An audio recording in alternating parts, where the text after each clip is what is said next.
Hello and welcome back friends in another very important video of biochemistry unit. आज हम इस video में DNA की फॉर्म्स के बारे में पढ़ेंगे। मतलब डीएनए के अंदर अलग अलग टाइप के कन्फर्मेशंस पाए जाते हैं तो उनके बारे में पढ़ेंगे। यहाँ पर डीएनए के बीच में तीन टाइप के कन्फर्मेशंस मिलते हैं। फर्स्ट आता है एडीएनए, सेकेंड आता है बीडीएनए और लास्ट आता है जेडडीएनए।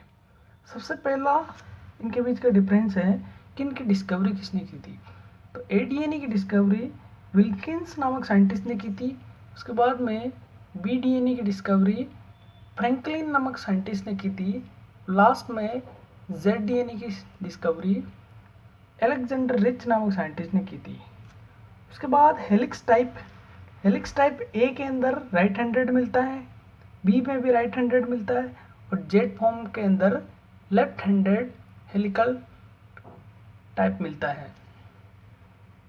नेक्स्ट डायमीटर एडीएनए और बीडीएनए और जेडडीएनए को आगे के जो सारे डिफरेंसेस अपने को पढ़ने हैं। तो बीडीएनए जो होता है वो सबसे ज़्यादा अमाउंट में और सबसे नॉर्मली पाया जाता है। तो बीडीएनए को सबसे पहले पढ़ेंगे और उनसे हम एडीएनए और जेडडीएनए को याद रख सकेंगे। तो सबसे पहले बीडीएनए का जो डायमीटर होता है वह 20 एंगस्ट्रॉम होता है और यहाँ पर जेडडीएनए का डायमीटर थोड़ा सा कम होता है, 18 एंगस्ट्रॉम होता है और एडीएनए का डायमीटर 26 एंगस्ट्रॉम होता है।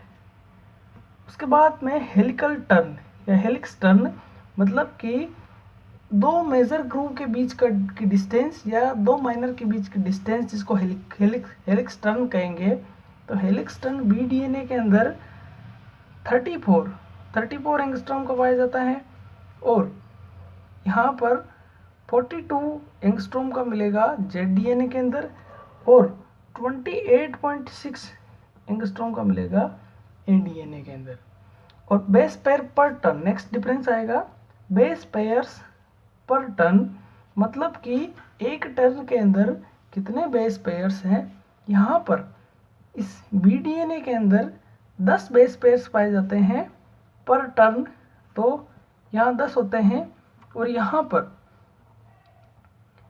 12 होते हैं और ए के अंदर 11 बेस पेयर्स मिलते हैं पर टन में। नेक्स्ट आते हैं डिस्टेंस बिटवीन बेस पेयर्स। तो इसको कैलकुलेट अपन इससे कर सकते हैं कि दो बेस पेयर्स के बीच की डिस्टेंस क्या रहेगी। तो यहाँ पर 34/10 कर सकते हैं तो अपने आप निकल जाएगी कि 3.4 एंगस्ट्रॉम डिस्टेंस मिलती है बीडीएनए में दो बेस पेयर्स के बीच की। तो इसी तरह के इसमें भी कर सकते हैं 42/12, तो आपका आंसर आ जाएगा यहाँ पर 28.6/11। तो यहाँ से बेस पेयर्स के बीच की डिस्टेंस निकल जाएगी। नेक्स्ट आता है हेलिकल टर्न और उसके बाद आता है बेस पेयर टिल्ट मतलब कि हर हेलिकल टर्न के बीच का एंगल क्या होता है। तो बीडीएनए के अंदर अप्रोक्सीमेट 36 डिग्री का एंगल मिलता है और उस एक टर्न के अंदर पाए जाने वाले दो एडजेसेंट बेस पेयर्स के बीच का डिस्टेंस का जो एंगल होगा वह होता है इसके अंदर 6 डिग्री का। तो 36 डिग्री का तो हेलिकल टर्न मिलेगा और 6 डिग्री का बेस पेयर टिल्ट मिलता है। जेडडीएनए में यहाँ तो होता 30 डिग्री और यहाँ होगा 7 डिग्री। उसके बाद में एडीएनए के अंदर यह बेस पेयर टिल्ट हो जाएगा 20 डिग्री और यहाँ हो जाएगा 31 डिग्री। इसके बाद माइनर और मेजर ग्रुप्स वो कैसी होती हैं एडीएनए, बीडीएनए और जेडडीएनए के अंदर। तो एक ट्रिक से याद रख सकते हैं, एक ट्रिक बता रहा हूँ। सबसे पहले अपन एक याद रखते हैं डब्ल्यूएस, एनडी, डब्ल्यूडी और फ्लैट। सबसे पहले माइनर फिर मेजर, डब्ल्यूएस, एनडी, डब्ल्यूडी और फ्लैट। तो इससे आपको याद रहेगा कि इसकी माइनर ग्रुप जो होती है, डब्ल्यू का मतलब हो गया वाइड और सेलो मतलब कि चौड़ी और लेकिन कम गहरी। उसके बाद एनडी का मतलब हो गया नैरो एंड डीप। नैरो का मतलब हो गया सकड़ी लेकिन गहरी, इसका भी ऐसा ही मतलब हो गया, इसका भी ऐसा ही हो गया। डब्ल्यू का मतलब क्या होगा, वाइड एंड डीप, और इसकी जो मेजर ग्रूव होती है वो फ्लैट होती है। तो ये मेजर और माइनर ग्रूव के बीच के डिफरेंसेस थे। उसके बाद में शुगर फॉस्फेट बैकबोन कैसी होती है, तो बी डीएनए के अंदर शुगर की और फॉस्फेट के बीच की जो बैकबोन्स होती है, शुगर बाहर से शुगर और फॉस्फेट कैसे होते हैं, तो यहाँ पर स्मूथ होती है, जबकि जेड डीएनए में जिग जैग होती है, इसीलिए इसका नाम जेड डीएनए रखा गया है। नेक्स्ट है आयनिक स्ट्रेंथ, कि ए डीएनए के अंदर आयनिक स्ट्रेंथ कौन कौन से आयंस मिलते हैं, सोडियम एंड सीजियम, दो आयंस मिलते हैं इनके अंदर ए डीएनए के अंदर। बी डीएनए के अंदर आयनिक स्ट्रेंथ बहुत लो होती है और वेरी हाई मिलती है जेड डीएनए के अंदर। नेक्स्ट रिपीटिंग यूनिट, ये कह रहा है कि हर बेस जो हर हेलिकल टर्न होता है जिसमें एक पर्टिकुलर नाइट्रोजनस बेसिस के पेयर का कितनी बार रिपीटिशन होगा, तो ये बता रहा है कि रिपीटिंग यूनिट, तो यहाँ पर एक बार होता है एक टर्न के अंदर, इसमें 2 बार होता है, इसमें भी 2 बार होता है, सॉरी इसमें भी 1 बार होता है, तो सिर्फ जेड डीएनए के अंदर 2 बार रिपीटिशन मिलता है। नेक्स्ट सबसे इंपॉर्टेंट डिफरेंसेस आएंगे, 2 लास्ट के हैं, sugar pucker and glycosidic bond conformation. Sugar pucker के अंदर इसके अंदर C3 एंडो, इसके अंदर C2 एंडो, इसके अंदर C3 एंडो और C2 एंडो। और glycosidic bond conformation anti anti and syn और एंटी, दोनों टाइप का इसमें ग्लाइकोसिडिक बॉन्ड कन्फर्मेशन पाया जाता है। ये दोनों बहुत इंपॉर्टेंट डिफरेंसेस हैं इनके बीच में। अभी ये एंटी और सिन कौन कौन से बेस पेयर्स के बीच में पाए जाएंगे, तो एक ट्रिक बता रहा हूं मैं, एक वर्ड आप याद रख सकते हो, 2πA। 2πA का मतलब 2 का मतलब हो गया C2 और पाई का मतलब समझ सकते हैं पायरिमिडीन और ए का मतलब हो गया एंटी। तो जो नाइट्रोजनस बेस पिरिमिडीन होते हैं, जैसे एडेनिन और ग्वानिन के अलावा जो साइटोसिन, थाइमिन और यूरेसिल, ये तीनों, इनके लिए एंटी कन्फर्मेशन मिलती है और C2 एंडो पाया जाता है। जस्ट इसका अपोजिट कर दो, अगर प्यूरिन का करना है तो प्यूरिन के लिए 3 होगा और सिन होगा उसके लिए। तो ये है, इनको याद रखने के तरीके होते हैं। पिरिमिडीन के लिए हमेशा C2 एंडो और एंटी ग्लाइकोसिडिक बॉन्ड कन्फर्मेशन मिलेगी। अब यहाँ नेट में एक बार क्वेश्चन आया था कि जो आरएनए होता है, आरएनए जो सिंगल स्ट्रैंडेड होगा, उसके अंदर किस टाइप का शुगर पकड़ मिलती है और ग्लाइकोसिडिक बॉन्ड कन्फर्मेशन मिलती है। तो आरएनए को अपन याद कर रखते हैं, तो आरएनए के अंदर थाइमीन होता नहीं है, तो उसके अंदर पिरिमिडीन नाइट्रोजनस बेस नहीं मानेंगे। आरएनए में थाइमीन नहीं होता है, तो ऐसा हम याद रख सकते हैं कि उसके अंदर पिरिमिडीन नहीं है, तो उसके अंदर प्यूरिन है, प्यूरिन्स है। और प्यूराइन के लिए क्या होगा, C3 और सिन।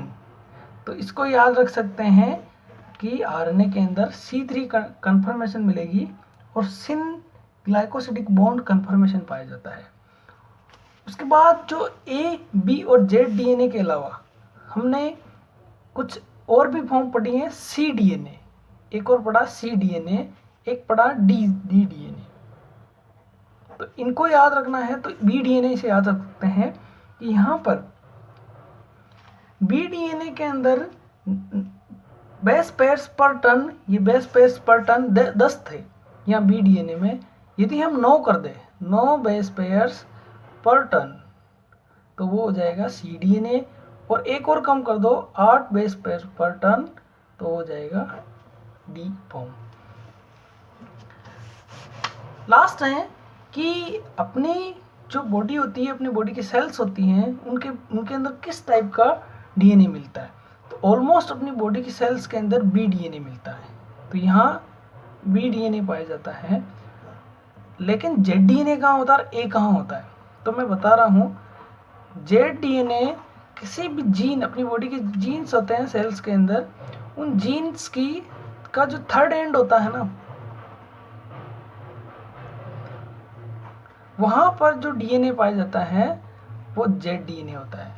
तो जेड डीएनए की लोकेशन क्या है? किसी भी पर्टिकुलर जीन के थर्ड एंड के ऊपर जेड फॉर्म मिलती है, बाकी आगे के ऊपर बी फॉर्म मिलती है। बी डीएनए और जेड डीएनए आपस में कन्वर्टिबल होते हैं, कन्वर्ट हो सकते हैं एक दूसरे में, और बी से ए फॉर्म भी बन सकती हैं। कैसे बनती हैं? कुछ एजेंट्स होते हैं जिनकी वजह से अपने सेल्स के अंदर जो डीएनए के अंदर कंफर्मेशन चेंजेस होता रहता है। देखो, सबसे पहले बी डीएनए को जेड डीएनए में किस किस कारण से हम कन्वर्ट कर सकते हैं। पहला आता है high salt concentration. Salt concentration ज़्यादा हो तब बी डीएनए जेड में कन्वर्ट हो जाता है। दूसरा आता है एल्कोहल। तीसरा आता है स्ट्रेस। फोर्थ है जीसी कंटेंट।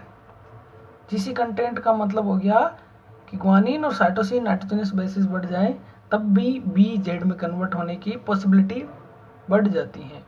लास्ट है एक एंजाइम होता है 5 मिथाइलेटेड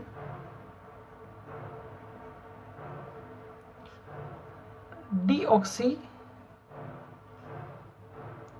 साइटोसिन। एंजाइम नहीं, सॉरी, ये साइटोसिन एक नाइट्रोजनस बेसिस है जिसके 5 एंड पे मिथाइल ग्रुप जुड़ा हुआ है। तो इसकी प्रेजेंस में भी बी डीएनए जेड में कन्वर्ट हो जाता है 5 मिथाइलेटेड डीऑक्सी साइटोसिन की प्रेजेंस में। और बी डीएनए को ए डीएनए में कन्वर्ट करना है तो यहाँ पर इनमें से पहला नंबर का हाई साल्ट कंसंट्रेशन और सेकेंड आता है एल्कोहल। इन दोनों की वजह से बी ए में कन्वर्ट हो सकता है। तो ये कन्वर्टिबल फॉर्म्स होती है। सबसे ज़्यादा बी डीएनए पाया जाता है और बी डीएनए के अंदर C2 एंडो और एंटी कन्फर्मेशन मिलेगी।